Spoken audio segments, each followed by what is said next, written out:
Bitter Moon is a 1992 erotic romantic thriller film directed by Roman Polanski and starring Peter Coyote, Emmanuelle Seigner, Hugh Grant and Kristin Scott Thomas. The film's French title is Lunes de Fiel, a pun on the French phrase, lune de miel, meaning, honeymoon. It is based on the novel Lunes de Fiel by the French author Pascal Bruckner, published in English as Evil Angels. The score was composed by Vangelis. British couple Nigel and Fiona Dobson are on a Mediterranean cruise ship to Istanbul en route to India. They encounter a beautiful French woman, Mimi, and that night Nigel meets her while dancing alone in the ship's bar.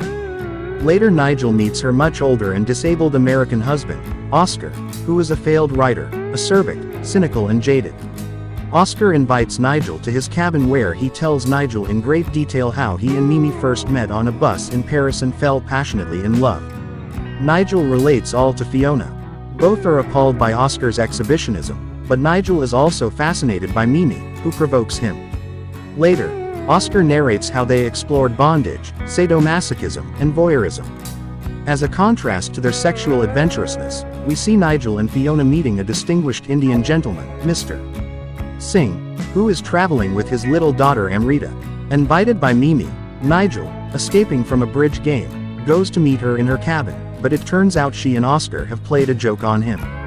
Nigel wants to leave, but another session unfolds, with Oscar describing how their hate-love relationship developed. Bored, he tried to break up, but Mimi begged him to let her live with him under any conditions. He complied, but started to explore sadistic fantasies at her expense, humiliating her in public. When Mimi became pregnant, he made her have an abortion, saying that he would be a terrible father. When he visited her in hospital, he was shocked by her condition and almost relented in his attempts to drive her away. He promised her a holiday in the Caribbean, but he got off the plane just before takeoff.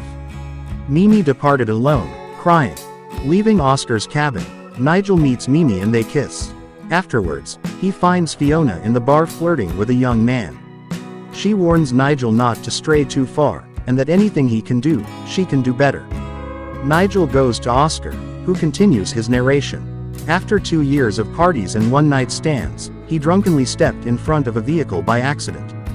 To his surprise, Mimi came to visit him in the hospital where he was recovering from minor injuries and a fractured femur. Mimi shook hands with him, then pulled him out of his bed and left him hanging in his traction device. Having become paraplegic this way, Oscar had no choice but to let Mimi move in with him again and take care of him. She reveled in dominating and humiliating him, seducing men in front of him. When Oscar was desperate and wanted to die, she gave him a gun as a birthday present. Having experienced highs and lows together, they realized they needed each other and actually got married. Nigel clumsily tries to woo Mimi, encouraged and coached by Oscar. Things come to a head at the New Year's Eve party, when Fiona sees them dance together. Fiona tells him that Oscar had made her come to the party. She goes on to dance erotically with Mimi, which culminates in a passionate kiss, cheered on by the other partygoers. A stormy sea interrupts the party and the two women leave together. Nigel goes outside clutching a bottle of liquor and screams his frustration into the wind and waves. Nigel finds Fiona in Oscar's cabin, sleeping naked side by side with Mimi. Oscar claims the women have had sex together. Nigel grabs his throat, but Oscar points a gun at him and he backs off. Oscar shoots the sleeping Mimi several times, then kills himself. While the bodies of Oscar and Mimi are being stretchered off the ship, Fiona and Nigel, shaken, embrace each other. Mr. Singh encourages his little girl to comfort them. Like, share and subscribe.